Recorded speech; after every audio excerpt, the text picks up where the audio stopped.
What up, Laker Nation? It's your boy DTLF back on another pregame live stream, and we're also going to be covering tons of rumors and trade talk and all that good, juicy stuff, man. This is that time of the year where, you know, there's a lot of rumors out there. Some are clickbait, but some are legit. So we want to touch on the ones that are legit. Also want to talk about that post-game press conference by Frank that just, to me, set the room on fire. I'm shocked a lot of media outlets didn't pick it up. And also Russell Westbrook being benched in the fourth quarter and moving forward, what this coaching staff has to do. But let's start with the rumor of the day. So rumor of the day is that obviously there is a team that could potentially be interested in Russell Westbrook. Now, who that team is, as you guys may or may not have heard, the Houston Rockets. All right. Now, this is a rumor that we had already touched upon, and I think it's very interesting. What's up, Tony? What's up, everybody? Now, this rumor right here, man, it's a little lopsided per usual. Teams trying to make off like bandits against us, man. Teams just trying to rip us off, right? A rumor has it that the Houston Rockets would be interested in receiving Russell Westbrook's contract and a first-round pick attached to it, which is, to me, is too much for John Wall. Now, I thought about it. I said anything to get Russell Westbrook off, right? And John Wall's still a hooper. He takes better care of the basketball, obviously, than Russell Westbrook. But he does have an injury history, and his contract is just as atrocious as Russell Westbrook's, all right? So, thing is, we'd really only be losing a first-round pick here, and I do not like that, right? If there's a way we can do 2 second-round picks, I'd probably do that trade, man, to be honest with you guys. Personally, I don't know how Laker Nation feels about it, but you know, give me 2 second. I give up 2 second-round picks in order to get Russell Westbrook's horrible attitude off of this team, and that's it. All right, just to get him off. Now, if John Wall becomes injured, then you have different options, different lineups you can play. So it's a high risk, high reward type of thing. But if John Wall can somehow play inspired basketball like he was playing in Washington, then you might have something there, right? But my thing is, listen, I'm not giving up a first-round pick. I'm not giving up Taylor Horton-Tucker for no John Wall unless, and this is a huge question mark, unless Christian Wood is attached to that. Maybe Eric Gordon, but Christian Wood, okay. Now you can pair up Christian Wood and Anthony Davis in the front court, 2 bigs who can space the floor and attack the rim. I might consider that. But, yeah, John Wall for Russell Westbrook is like digging one hole for the next. Right. The only upgrade is that I think John Wall potentially might buy into his role a little bit better. And worst case scenario, he gets injured. At least we don't have to deal with Russell Westbrook. Right. But what does Laker Nation think about that? Now, that's the first rumor of the day. We got some juicy stuff to talk about here, man. So bear with me. Make sure to smash that like button and make sure to drop your comments because I'm about to read them right now. My boy Tony says he's not the answer. Tony P says Wall fits better with Brown and AD. John Wall. Take Christian Wood, Lakers. Yeah, I would love Christian Wood. For Christian Wood, I definitely do that trade. He said, Dan, how you feel about trading 2 seconds for PJ Washington? Yeah, I wouldn't mind a trade like that. I wouldn't mind a trade like that. There's more. Yeah, there is more. And we're about to get to it right now, Tony P. Trust me, you guys know I never clickbait y'all, man. Never, never, ever, ever. Candy says, at least John Wall won't close our game for the opponents. That's a good point. That is a fair point. However, my only concern is that we have very few options and very few assets. And the last thing you want to do is trade a first-round pick for an equally bloated contract who might get injured down the stretch because his injury history is you guys complain about Anthony Davis. Imagine having to pay $47 million to John Wall in 2023 because he's clearly going to opt in. And he's probably going to be injured for 50% of the time we have his contract. So, honestly, it's gotten to the point where Russell Westbrook has been so egregious. I'd much rather have an injured player on the bench like John Wall than a healthy Russell Westbrook. Honestly, it would help our roster. However, giving up a first-round pick as one of the very few assets we have to improve this roster, I think that's a no-no, especially if you're not getting Christian Wood or Eric Gordon or something in return. Even with Aaron Gordon, I question that personally. He said his defense is bad as Westbrook's. He said, Dan, I like Wall, but not love him. He said he's injury prone. His contract is massive. How do we know his body will hold up? And if he doesn't, Westbrook will be in H-Town hooping. Russell Westbrook's not a hooper, man. He's a stat pattern. At this point of his career, he's never going to win anything. All right, he chose not to sacrifice for the betterment of the team. He said, but can we get rid of Vogel? Yes, I'll get right to that, man. Now, before I talk about that, I want to talk about one more trade rumor that I think is interesting. Now, according to multiple reports, Mark Stein is one of them, reporting that the Lakers actually have been shopping THT and have also offered the package we've been talking about that they could potentially offer to the Detroit Pistons, right? The Lakers offered a first-round pick, Taylor Horton-Tucker, and Kendrick Nunn for Jerami Grant. Now, rumor has it that as of right now, the Detroit Pistons have not budged on that trade. They have rejected it. However, it doesn't say that they hung up the phone. It doesn't say that they are not going to do that deal. It just says that as of right now, they have rejected it, hoping for a better offer. If they don't get a better offer for Jerami Grant, the Lakers might have a chance. Maybe if we throw in a second-round pick or two, that'll sweeten the deal. Listen, I'm flexible with second-round picks. It's first-round picks I'm more crucial about. But if it's for Jerami Grant, I'm willing to give up that first-round pick and a second-round pick if necessary to sweeten the deal. What about Laker Nations? Do you guys like that deal? Personally, I think that would help out a ton. He said, does Wall's contract end this year? No, it does not. Wall's contract is just as bad as Russell Westbrook's. Do you think Grant could be a good option? Yes, he could. If they budge on that trade. Now, remember, some teams at times they like to play hardball and they go to the wire of the trade deadline before they accept a trade like that. So I think it's in their best interest to accept it. If they get a first-round pick, they get a young asset like THT. Now, remember, that 2027 pick could be worth a lot because by then, most likely, LeBron James would have retired. And who knows if we're going to be a rebuilding team or we're going to be good by then. So that's a trade that I've been hearing. A lot of teams are interested in that first-round pick. However, the Lakers are trying to, if they don't get Jerami Grant, they're probably going to hold on to that first-round pick to unload Russell Westbrook's contract this summer, from what I'm hearing. But those are just the trade rumors as of right now. Wall is more of a point guard. Westbrook and Wall have player option for $44 million next year. He said Grant would be really good if he plays how he did with the Nuggets and not with Detroit. Here's my only concern about Grant is that he may only be a one-year rental. And if you're giving up an asset, you will need to win the championship in order to make that work. Because according to reports, this guy wants a max contract. And not only that, but he wants a major role offensively. Not sure if he can get that here with the Lakers. With the Lakers, you have to, whoever we acquire has to buy in and has to be willing to sacrifice for the team. And if the rumor is true, they could just be rumors. If the rumor is true that Grant wants a bigger role and he wants all that money, then maybe this is not going to be the place for him personally. Now, here's where it gets really juicy. You know, moving on from the Laker trade rumors. Who knows what will happen there? Okay, I'll keep tabs on that. If I hear anything new, anything worth talking about, we're definitely going to dissect that on this channel.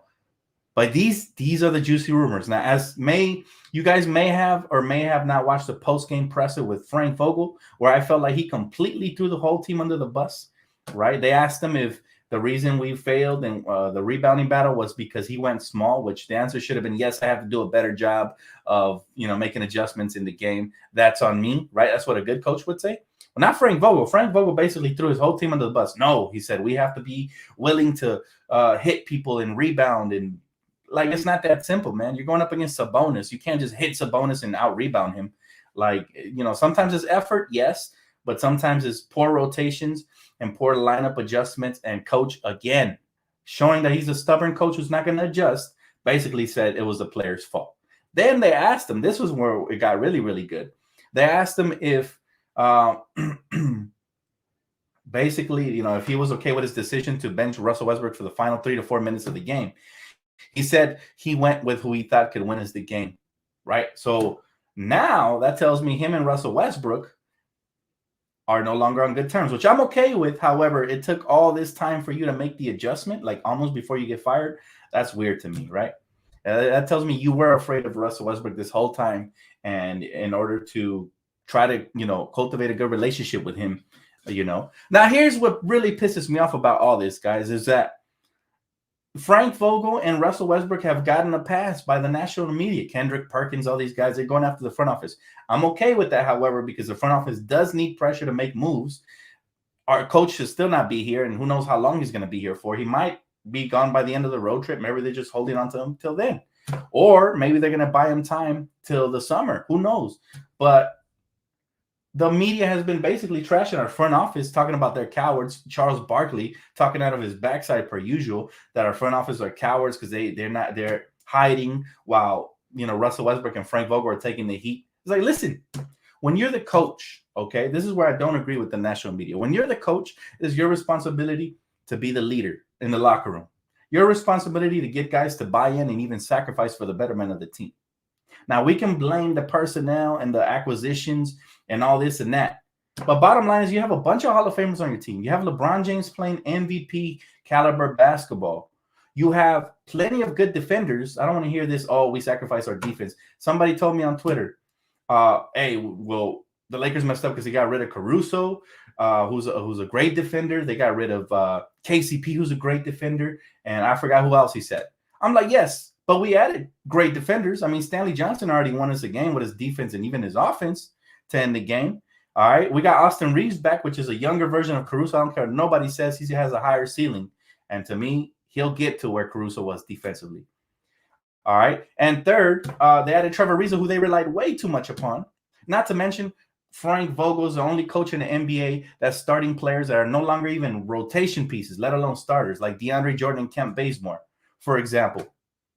And I just really hate when all these apologists want to just blame the front office, but they weren't hating on us this summer, right? When we acquired 3 max contracts, right? Now, some of them where they were calling us old and all this and that. But we've showed in glimpses we could be a good team. However, this coaching staff hasn't done their part. I don't care what nobody says, all right? Austin Reeves deserves more minutes. I agree, Supreme Gucci. Stuff like that. Like, why is Trevor Ariza starting over Stanley Johnson when Stanley Johnson was one of the catalysts of our 4-game win streak? Why is Malik Monk benched when Malik Monk just had a career month and a half? Like, stuff like this just pisses me off. And of course, you can tell who watches the actual games and who doesn't, because then Charles Barkley proceeded to say, talking out of his backside, that our second best player has been Stanley Johnson. No, he hasn't. As good as he has been, clearly Malik Monk has been the second best player since AD has went down. So this is how you know they're not watching the games and they're just talking out of their backside, per usual, spewing their Laker front office hate. Okay, the front office put together a team they thought would work. Has it worked? No. The biggest mistake was Russell Westbrook. Now they're paying for that mistake. They're taking their fair share of criticism. However, the coaching staff is not exempt, and they definitely deserve a lot of this blame. That's my take on this. A lot of it, to the point where you're not going to fire the front office. They're two and a half years removed from a championship, 2 years removed. You're not going to fire the front office. You're going to fire the coaching staff, because they're the ones next in line that have to take the bulk of the blame. Everybody knows them. Even Frank Vogel said this. I wouldn't want it any other way. When you come to LA, there's always pressure, okay? Bottom line, the media always acting brand new, but let's be real. Charles Barkley knows whoever takes his job, there's going to be pressure. It's LA, man. This is LA. This ain't Detroit, right? This ain't Detroit. And so that's my take on that whole situation. And I'm still kind of upset that we haven't fired Frank Vogel. However, I'm going to give the front office the benefit of the doubt. Let's see what they do past this trade deadline. If they stand pat, now I'm really going to go in on the front office. People think I'm being an apologist about the front office. No, I'm just very patient with them, because they already proved to me they could put together a championship team. All right. Now, what they do moving forward past this trade deadline will tell me a lot about them. All right. Did Rob Pelinka keep his promise and say we were going to compete even past the 1 championship? Or was he just sugarcoating the fact that he was already satisfied with the 1 championship? Right. So let's see what they do this trade deadline. If they're able to land a Jerami Grant, if they're able to flip Russell Westbrook's contract somehow and do little things like that, actually big things like that, then I'm going to be very pleased with them. If they don't, and they sit on their hands, and we move forward with this disappointing roster with the excuse that when we get Anthony Davis back and Kendrick Nunn, we should be better, now I'm disappointed. Now I'm frustrated, and now I'm going to put pressure on the front office. But right now, to me, the pressure is on the coaching staff, because they're the ones with the immediate control over the team. And get this, all right, get this. Bill O'Ram on Twitter is reporting that Vogel tells Bill O'Ram of the report that he was giving permission to bench Russ by the front office, that he has full autonomy to do whatever is necessary to win games. You hear that? You hear that, Laker Nation? So no more apologies for Frank, please. From this point on, if Frank doesn't play the best rotations, from tonight. We play Orlando, who's freaking 8-38. No excuses. We shouldn't lose. We should have the best rotations. He has the green light, basically, to bench Russell Westbrook. He was scared before. Now he has the front office's full support, right? And I think he always had it. I just think he was scared and he barely asked for permission. All right? You can't be a scary coach like this. You will lose your locker room. He already threw the whole team under the bus. Now let's see what happens tonight. Let's see what the body language looks like, and let's see if he benches Russ when Russ plays like crap, because he should have done it a long time ago. He should have flexed his power as a coach and done it. Now his job's on the line. Now he wants to do it. Let's see how that works out. All right, that's all I got to say about that. But you can't blame the front office for what Frank is going to do tonight and moving forward. All right, he better be a strict coach, have some tight rotations, some consistent rotations, and let's see what happens moving forward. But that's the rumor today. All right, reported by Bill O'Ram, that basically, Frank has the permission to bench whoever he wants and do whatever he wants, which I think he always had. But now, obviously, they want to scapegoat the front office. Basically, look, there's no excuses for whatever he does tonight. If I was Frank Vogel, I'd bench Russell Westbrook starting today. Bring him off the bench and use him as a six man, where he can actually handle the rock and be aggressive. And his turnovers won't be as microscoped as in the starting lineup. And if he starts messing up, you bench him permanently for the rest of the game. Flex your true leadership tonight. My boy MFAS says, I honestly think it isn't that good of a basketball player. He said he's just a freak athlete. He should be in the Hall of Athletes, not the Basketball Hall of Fame. Well, you're talking about Russ. Now, I'm not going to be a recency biased player, because Russell Westbrook in his prime was a freak athlete. You're right. But he was also very skilled. Like, you can't just sneeze out triple doubles. However, he's not a winner, right? Matter of fact, on Twitter Spaces, they were having an argument, and I just checked in here and there because some people really don't know basketball. But I checked in just to hear what the talk was. And a lot of people were taking Kyrie. Some were taking Russell Westbrook. We can't have recency bias. Bottom line is, Russell Westbrook was a good player in his prime with Oklahoma City. However, he never put his ego to the side, and that's what damaged his ability to win a championship, because they had KD. They had James Harden at one point. They had Russ. They made it to the finals. They had Serge Ibaka, right? But what happened? They didn't have a pecking order because everybody was trying to get their stats. Everybody was young and wet between the ears. But don't get it twisted, man. Russell Westbrook was a beast in his prime. All right? I think anybody would still take Russell Westbrook in his prime when he was with OKC.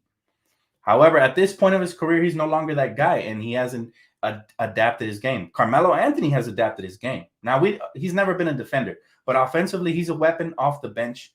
Imagine if his ego was still in the way and he was still trying to start, he wouldn't be in the league. That's the bottom line, guys.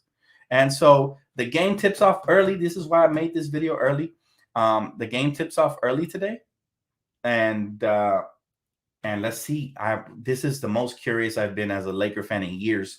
I really want to see the body language, how the dynamic between coaching staff and Russell Westbrook's going to look, and are they really going to hold him accountable like they say they will moving forward? Because if they do, then maybe maybe the coach will start gaining my favor. However, the small ball BS got to stop, man, because that hasn't worked consistently. If we go small, it has to be versus teams where we can, where we can match up, but not versus, Sabonis, 22 points per game, 14 rebounds. We can't go small versus that, man.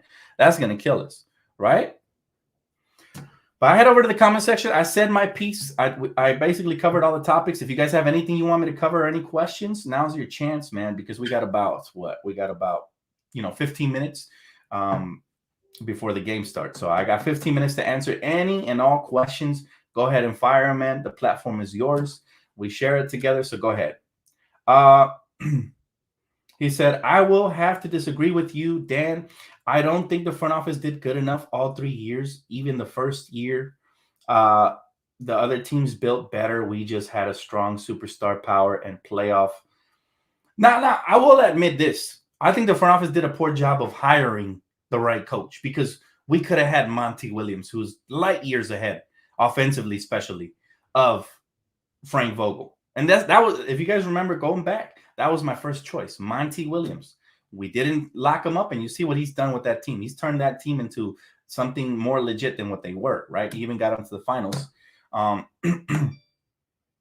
So we didn't get Monty Williams, and that really pissed me off. So the front office hasn't been perfect. However, they did build a championship, however you want to dice it up. And so what that does for me as a fan is that gives me hope that they can build another one.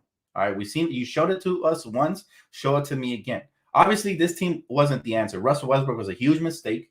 To me, that's strike one for Rob Pelinka. All right, strike one was trading for Russell Westbrook, giving up all that, including a first-round pick, and it backfired like a mother. All right, so that's strike one. He still got 2 strikes left. Strike 2 for me will be if he doesn't do anything about this roster. If he doesn't do anything about this roster past the February 10 trade deadline, that's strike 2 for me. All right. And then and going into the summer, if he doesn't do anything then and we move forward with the same crappy lineup, that's strike 3. Now I'd be claiming his head. But for now, I still trust Rob. I think he can be okay. He just needs to make the right move swiftly. And a lot of that has to do with Jeanie and Rambis and them. They shouldn't get involved. Okay. Because Rambis and them, they're not good at basketball decisions. Okay. Jeanie's a great person, but she's done a great job of staying out of the way. She needs to continue to do that. She didn't want anything to do with the firing of Luke Walton, but that was the right move. And now she might not want anything to do with the firing of, Frank Vogel. But this is why we brought in Rob Pelinka. Rob Pelinka should be a cold-blooded dude, man. He needs to come in here and get ready. He needs to sharpen up the axe, ready to chop heads, because nobody else is going to do it. Jeanie's not going to do it. Kurt Rambis and Linda Rambis, questionable. They shouldn't be involved with the Lakers, if you ask me.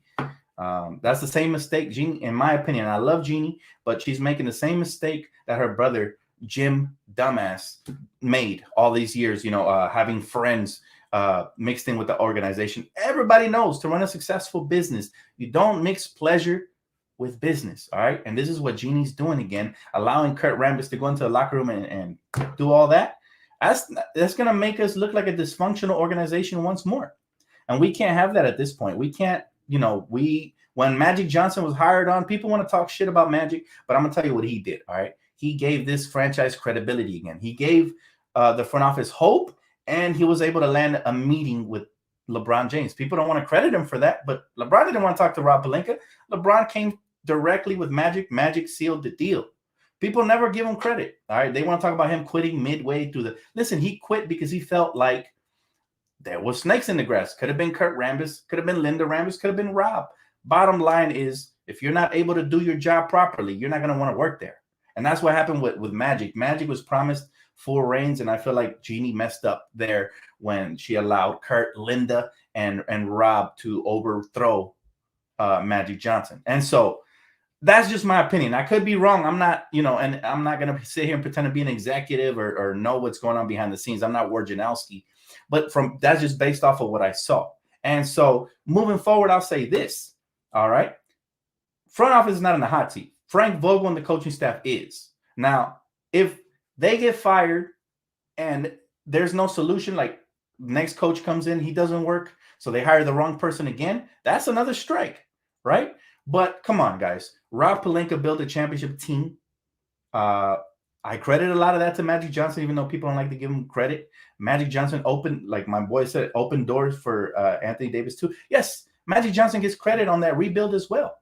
People try to treat him like Mark Jackson and just give the full credit to Steve Kerr. No. We can't give the full credit to Jeanie and Rob when Magic Johnson was the one that actually landed the first superstar meeting in years and the big fish. All right, without LeBron James as well, this team doesn't get on track.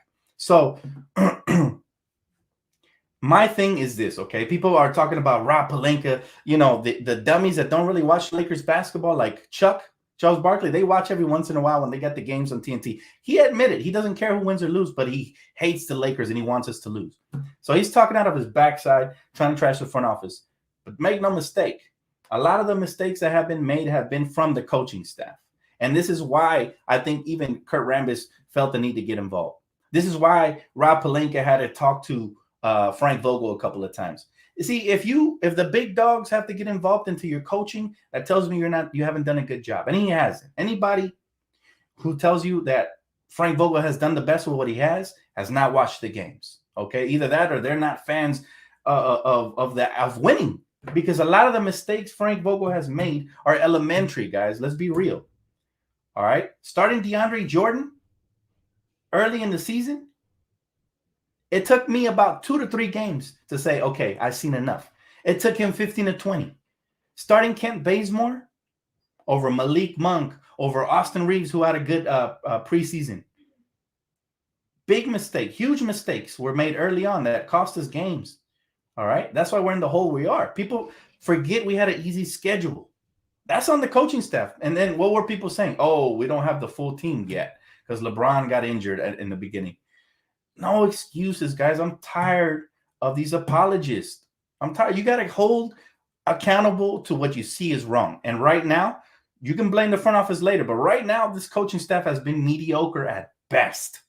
All right. In my opinion, they've been trash, but at best, they've been mediocre. That's one minor level up. Okay. And they haven't gone with what works. Dwight Howard starting works. They don't go with that consistently. I wouldn't be shocked if they switch it up again soon. Stanley Johnson was working in the starting lineup, and what they do, they gave their full trust to Trevor Ariza, who's over the hill at this point of his career. At best, he's a bench player. All right, he wasn't starting anywhere else in the league except here with an incompetent coaching staff. Okay, Kent Bazemore, are you kidding me? How does he start over Austin Reeves, over Malik Monk, or even over THT, who struggled? He shouldn't have started over any of those. So again, we continue to make huge mistakes. And my boy Lakers N says, "Thanks for the news, Dan. Let's hope for the best." I agree, brother. Thank you for the donation, man. My boy Lil Dex says, "Fam, Rob can't take Westbrook blame because he can't. He went to get Buddy healed, but Bron AD said they wanted Russ instead. Everyone else, including coaches, falls on Rob." Right. Well, I'm not saying, like I said, for me, it's strike one. Landing Russell Westbrook, you still have the final say, and you have LeBron and AD under contract, so you don't have to. You're not nobody's puppet if you're Rob Pelinka. He's not exempt of blame. I'm definitely not saying all the blame is on coaching staff. Everybody shares blame. Yes, you're right. LeBron James and AD also share blame because they have their hand in everything. Everybody's trying to get played buddy ball, and that's my problem with today's generation. They don't let the front office do their job. What did Kobe used to say? You remember what Kobe used to say? Not that he didn't have an input, but he would say, when they asked him about the front office and should we make a trade, he said, that's the front office's job. I'm focused on the court. All right. And that's what superstars should do, but they don't always do it. They try to play GM. They flex their power and their popularity and all that. And so, yes, LeBron James does hold part of the blame. So does Anthony Davis, because they both had I'm sure they both had a say in this.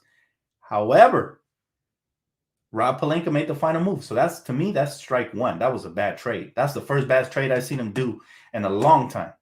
All right. So that's strike one for me. But he still got some life, in my opinion. I mean, anybody saying fire Rob P, he just helped us to a title, man. He executed the trade we needed to do while keeping Kuzma, who was crucial to that title run. People forget, they want to be ungrateful, whatever. He executed the right trade, all right, because everybody else wanted to give up the whole farm for AD. We're at least able to keep Kuz, all right. Thing number two he did, obviously, after landing AD, was he put the right pieces at the very last minute. Remember, people thought we had Kawhi Leonard in the bag. What did Kawhi Leonard do? A typical Clippers snaky move. Waited to the bitter end, and then he signed with the Clippers after he was giving us hope. Okay, cool. What did the Lakers turn around and do? Got Dwight Howard, right? They got Rondo, who people were critical of, but he ended up playing out big time. They got key role players, man, key role players. They re-signed KCP. They did all these things, and Rob Pelinka did that. Now, people are not going to take that away from him because it was the bubble championship or anything. No, he did a great job of building a championship contender within a couple of minutes, just like this. We got news after news after news that we were signing players at the very end. Great veterans, too. People forgot that. Okay, cool. Like I said, strike one, Russell Westbrook trade. That's strike one. He got two left. He got two major strikes before he strikes out of my book. But that's just me personally. That's my opinion. NBA Smack Talk, appreciate you, bro. He said, Dan, I agree that the coaching needs to be better, but the story came out that it was Kurt Rambis who wanted Vogel to start DeAndre Jordan. Doesn't matter. Listen, he wanted Vogel. Now, some people misread that story, but the way I read it, he wanted Vogel to play traditional bigs, meaning start Dwight and have DeAndre come off the bench. Now, I had no problem with that as long as DeAndre doesn't start. But Frank Vogel still prefers small ball. It's not working, guys. We've lost too many winnable games going small, including the Pacer game. So whether you agree or disagree with me, that's fine. But I'll tell you, you have to have some substance because what Frank Vogel has made some crucial mistakes. And the thing I hate most about Frank is that every year since he has been here, he hasn't had a set lineup. Every year, even in the championship bubble run, he kept changing up the starting lineups. He's so indecisive. You can't be like that because I've been saying it. How can a player be consistent if you're not consistent with the player? How do you expect Malik Monk to keep putting up buckets if you remove him from the starting lineup even after what? He only had like one bad game in the starting lineup. And that was enough to remove him? Bruh. I like Avery Bradley, but he does not deserve to start over Malik Monk. I like Trevor Ariza. He does not deserve to start over Malik Monk. Pick your poison. All right. You can have one defender. You got to have one shot creator out there to help, bring a jolt to the offense. This is common sense. And it's just, listen, Russell Westbrook should have been benched when he's playing atrocious games. Like he went 5 for 16 last game. Not good enough. 4 for 16. Not good enough. And he was finally benched for 4 minutes. And look at all the commotion that was caused. But supposedly he has the green light to do whatever he pleases. Bottom line is coach is in the hot chair. Coach is in the hot chair. Oh, somebody just tweeted, Rayshawn Holmes is available for trade. You know how I feel about bigs. We need one. We need a big, guys. I don't care nobody says. I don't care about this new philosophy. We need bigs because we're getting exploited anytime we play small ball, whether it be off the bench or to start games. So, will I be going live for the Rams pregame? No, I won't, bro. I won't be going live for the Rams pregame. I already promised if we make the Super Bowl, I'll probably just live stream the whole game, my whole reaction. But other than that, maybe. Depends. Because I might actually go watch the Super Bowl elsewhere at a friend's house or family member house. So maybe not. But we'll see what happens, bro. But as far as doing Rams pregame, now people want this to be strictly, religiously Lakers basketball. I even try to incorporate some NBA talk, but people, the people have spoken. So we're going to keep this one, strictly. Now, if y'all want a different channel, then y'all could always request it. And, I get enough requests, I'll do it. But moving forward, yeah, this is going to be strictly Lakers. My boy said, he said, do you think it's right to trade Nunn? He took a big discount and he has not even played yet. Not a good look for the Lakers, I think. I don't find a problem with it because when the Lakers signed him, we thought we'd probably have him back by December, January at worst. And now there's being setbacks. So you got to remember, it's just the business. It's nothing personal. It's not our fault, man, if we can't rely. First of all, I think we have too many guards, okay? So it's going to be hard somebody's going to have to take a back seat when he comes back. That's number one. So it's a redundant position. Secondly, he had a setback. It's not his fault either. I understand. But if there's a right trade that can help us improve now that we know we can count on who's healthy, you have to do it, man. You have to do what's best for the team. I don't even want to trade THC because I know he's going to be a phenomenal player. But if it's what's best for the team, I'm willing to do it, My boy said, Dan, you're a pretty informed football fan. I'd support your channel. I appreciate that, Mooley. That's definitely something to think about for sure. I love the Rams. And they only play once a week, so it's not something that would take up a huge chunk of my time. So, yeah, that's something I can incorporate, but I would have to get enough requests because if I go into that new channel with 2-3 subscribers and then I got to, put all this extra effort and time, it would take away from here. So it needs to be in high demand. That way I can just smoothly transition on Laker off days to, Rams talk. But for now, we here full time, baby. He said, Dan, I greatly appreciate it. Keeping this straight Lakers content. He said, trust and believe. I'm speaking for all of us when I say we need this. I appreciate y'all. Trust me, this is impossible without you guys. I need your guys' support. You guys, this has become my full-time career. So you guys really help me, man, with the likes, the views, the donations, any sort of form of support truly helps the channel continue to go strong. Now, my goal for the end of this season is at least 20K. We're almost at 17K. So I think it's a realistic possibility, but I think, Laker rumors and news will definitely help the channel out as we continue to put out content. So it's a win-win, man. I'm truly blessed to be able. I put in my work, before I had this channel, I put in hella work, man, working since I was 16. So this is a blessing for me. And I appreciate y'all for real, man, for real. More than you guys know. It means the world. He said, Dan, wait, Lakers do mistakes by doing too many trades. He said we could have kept 2020 championship instead of trading everyone. Coulda, shoulda, woulda. We don't know the reasoning behind everything. A lot of these guys wanted too much money. So I understand we weren't able to bring back players. We did make a couple of mistakes along the way, but nothing major. To me, in my opinion, adding Russell Westbrook hampers us because now he's going to opt in. He won't be a free agent until 2023. And we're going to have to hold on to him until then, unless we unload another asset, which is a first-round pick or a THT type player to sweeten the deal for people. They're not going to try to help us out because Russell Westbrook has been horrible. All right, let's just keep it straight facts. I know Russell Westbrook fans hate me. I had to block thousands of them by now, but I got to say the truth, man. And I was rooting for him to be good here in LA. Hasn't worked out, and I don't think it will. I'd be shocked, okay? And the reason why it hasn't worked out is because Russell Westbrook's basketball IQ is not that great. Now, he's not dumb. Clearly, he knows how to get to the basket, change pace, and do certain things. But what I mean by that is if he makes a 3 or 2, all of a sudden, he's trying to play hero ball and doing too much. And, consecutive bricks and not getting back on defense are basically similar to a turnover, right? Because now the opposition is benefiting off of that, getting wide open 3-pointers and transition buckets. And what that does to the Lakers is it kills our momentum. So he's been our biggest opponent this year, meaning he has killed our momentum more times than he has helped us. And so I was wrong. I thought he could change moving here. I said he's going to come back to LA. He's playing alongside LeBron James, who he should respect for a championship contender. Should be all gravy, right? Well, it hasn't turned out that way. So we took a gamble. It failed. Strike one. That's okay. You got time to make up for it, though. Rob did an excellent job of getting out of the Mozgov contract and little things like that, right? Little dang, we stretched them out, did what we had to do. So I think moving forward, he has to find ways to get out of this Russell Westbrook contract without giving up too much and also trying to get fair value in return. Because if we end up getting an injured player who we have to pay $47 million, that's almost as bad as Mozgov contract. So, we don't want to make redundant moves that are only going to make us worse.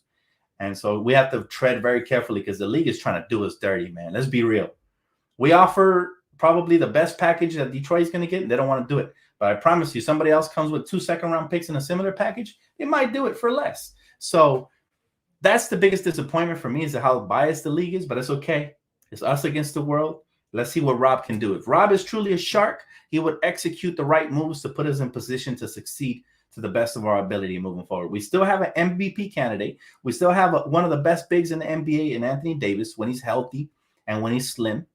And we still have pretty good playmakers and shooters off the bench. Okay. I would love it if we can add another big man. Obviously, you've seen the rumors of Rayshawn Holmes becoming available. A player like that would be phenomenal, but who knows what they would ask in return, right?